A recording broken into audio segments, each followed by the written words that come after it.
What do you know? Tell you what I know.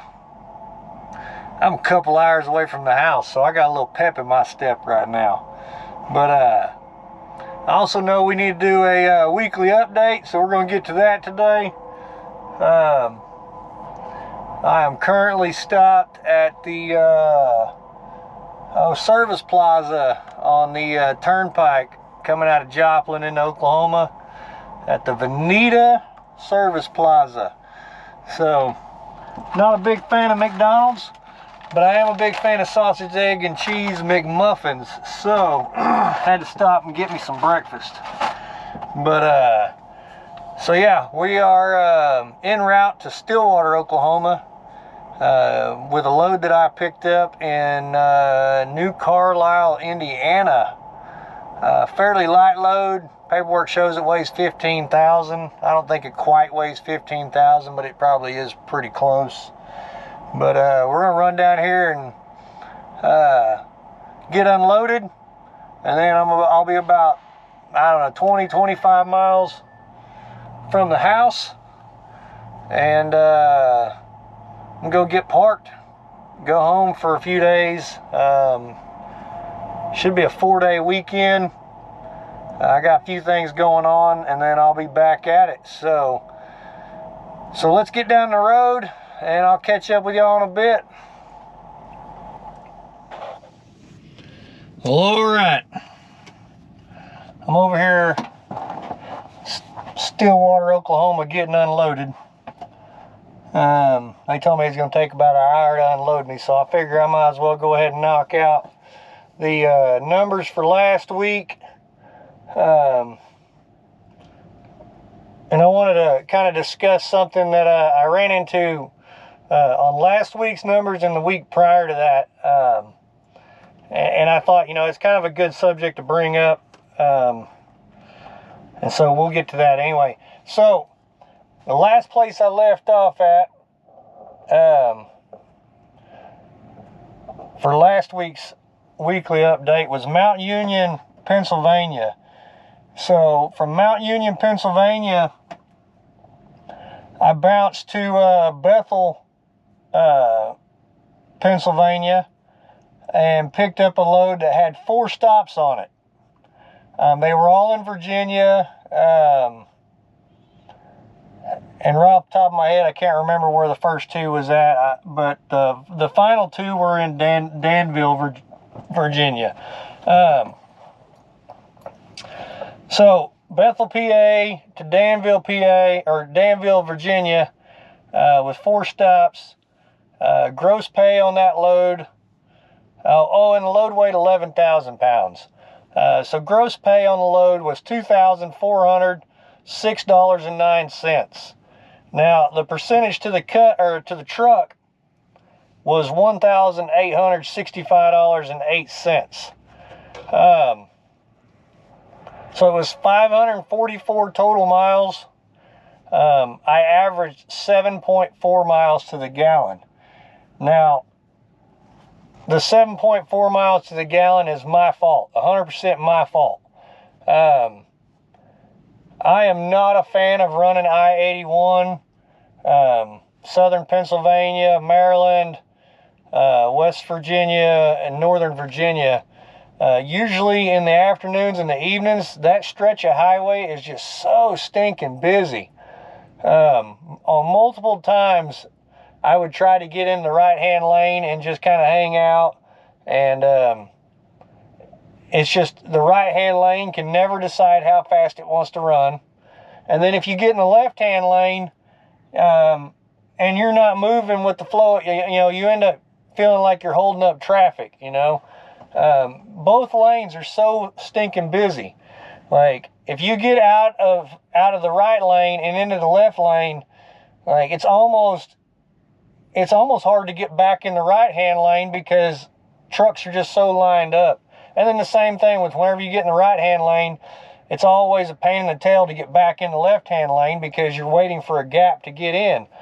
So what I find I end up doing, or each time I end up running that stretch of highway during that time frame, is it never fails. I end up in the left-hand lane just hammer down running with the flow of traffic.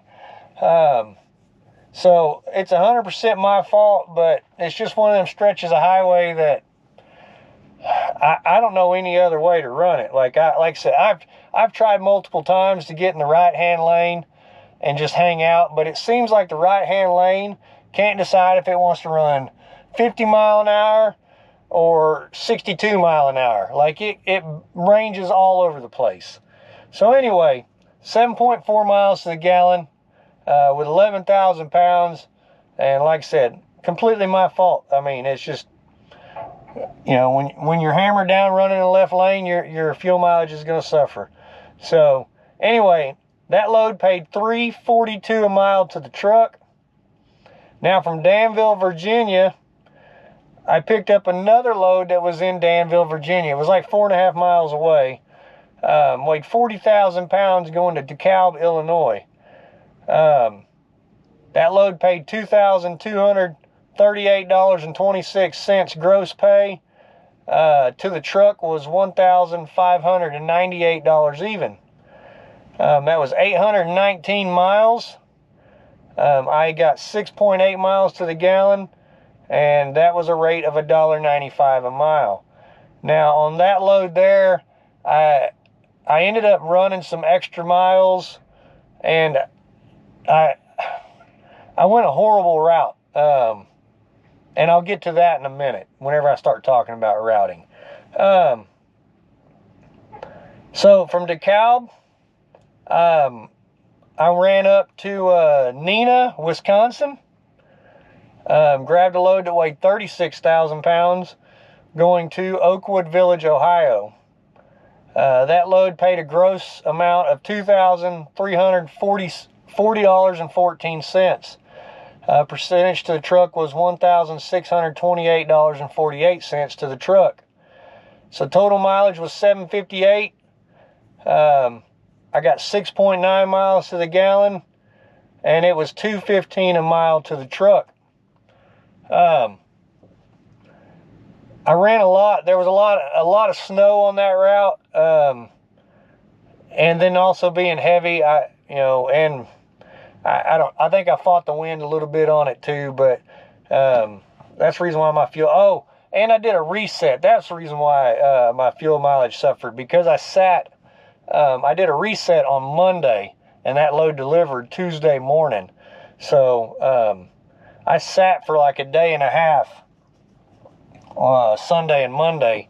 So during that time frame, my truck did quite a bit of idling and not moving. So that ultimately affects my fuel efficiency. So totals for the week. I ran 2,122 total miles. I got 7 miles to the gallon. Truck made $5,091.56, and that's a rate of $2.40 a mile to the truck. So, not a bad week. Not quite the amount of miles that I would have liked to have ran. And I would have liked to have grossed a little bit more revenue. But when it came to finding something for the weekend out of Virginia, I really was having a hard time finding anything that stretched out very far. So I ended up doing the little bounce to DeKalb. I say little bounce, it was like a day and a half bounce. And then did a drop and hook on Saturday there. And then ran up and picked up the load in Neenah, which was a drop and hook, Saturday also. And then it just ran back over to Ohio. So, and it didn't deliver until Tuesday. I tried to see if I couldn't get it off sooner, but that place, it was a food service place and it was by appointment only. So if y'all have ever done this before, you know exactly what I'm talking about. They was completely against me coming in early. So that's how that worked out. Now, I wanted to talk about some routing and route planning a little bit. I am continuously always checking my route, checking weather, always looking for what I feel like, is the best route. And 2 times in the last 2 weeks, I've kind of burned myself a little bit. 2 weeks ago, I hauled a load out of Tulsa, the one going to Mount Union, PA. Was a heavy load. And instead of running the Pennsylvania toll road, when I came out of St. Louis, Missouri, I ran I-64 down through Louisville and over to Charleston, West Virginia, and then ran up, I think it was 77 or 79, I can't remember which one it is, up to I-68, and then ran across Maryland. And then I can't remember what U.S. highway it was that I ran up. But anyway, I've ran that route before. And it adds, I want to say, about 60 miles, but you save about 150 in tolls by doing it. Now the problem this time is I was heavy. And I didn't really take that into consideration too much, mainly because I hadn't ran that route in quite a while, and I had forgot that once you hit Missouri, you're in the hills. And then you drop down into Kentucky and you're still in the hills all the way across Kentucky. And then once you get into West Virginia, anybody that's ran through West Virginia knows exactly how that is. That's just brutal if you're heavy. And then all the way across 68, there's some really big climbs. So ultimately, the extra 60 miles hurt me on my fuel and my time. It probably cost me more time than what I was anticipating. So if you break it down, the time that it cost me and the fuel that it cost me, it probably would have been cheaper for me just to stay on I-70 and ran all the way across and ran the Pennsylvania tollway. So that's something to take in consideration if you're ever trying to dodge tolls. Know your route. And that was my problem. I hadn't ran that route in quite a while, and I had just forgot how many hills and mountains and stuff was along the route. If I'd have been light, it wouldn't have been no problem. But the fact that I was heavy, it just killed me. So, like I said, ultimately, whenever I crunched the numbers, I probably paid more in time and fuel to run the extra miles and dodge the tolls. So sometimes the tolls is the better way to go. Sometimes they're not. The other route that I ran into, the load out of Danville, Virginia, going to DeKalb, Illinois. I didn't know the route that I had decided to run. And so therefore I didn't really know what I was getting myself into. I tried to run US 58 out of Danville all the way. I was going to run it all the way over and catch I-77 and run 77 up through the mountains. What I ran into was I hit a point on US 58 where trucks over 65 feet were prohibited. And my truck and trailer is over 65 feet. So I was like, all right, well, my only option at that point in time, because now there's no turning around, I had to run State Route 8 north.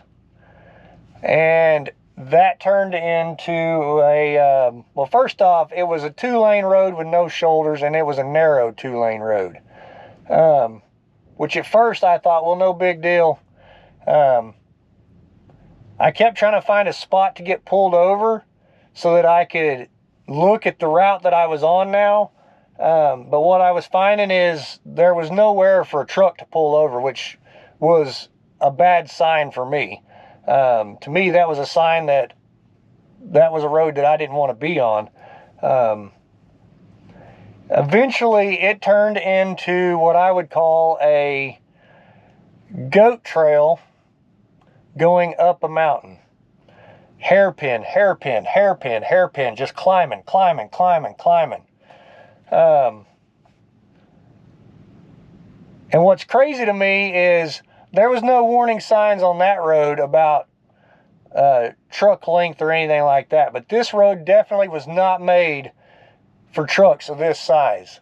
I was literally ditch to ditch. Left tire on the edge of the road, trailer tire running on the edge of the other side of the road as I was going through these hairpins. Like, it was brutal, and I was heavy, and it just was not a good time at all. I'm not familiar with that part, with Virginia that well. I don't typically run over there that much. Most of the time when I go, when I leave my house and go east, it's usually to Pennsylvania or upstate New York, and that's about it. I don't run around that up and down the East Coast over there very often, so I don't know those areas, and it put me in a bad situation. It cost me quite a few miles. It cost me quite a bit of time, and it cost me probably quite a bit of fuel. It was not a good time. Now somebody's going to say, well, you should have checked I checked my Atlas. The route that I had selected was truck route all the way. There's nothing on the Atlas that says that route is prohibited to 65 feet and less, or 65 foot and more. It all showed to be truck route. So I felt like that I would be good. Now, ultimately, looking back on the situation, I probably would have been better off just staying straight on 58 and taking my chances, because the road that it put me on was sketchy. We'll just say that. Sketchy at the least. So, anyway, this all rolls into know your route. That's all I have to say about it. Just know your route. Know what you're getting yourself into. If you're not sure, reach out to somebody.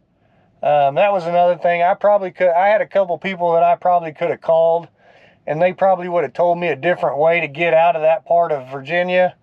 But I didn't do it. Like I said, I used my truck GPS and the Atlas and thought that I was good, and turned out I was not good by any means.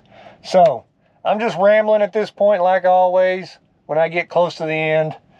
I appreciate y'all for watching. Like always, hit the thumbs up, hit that subscribe.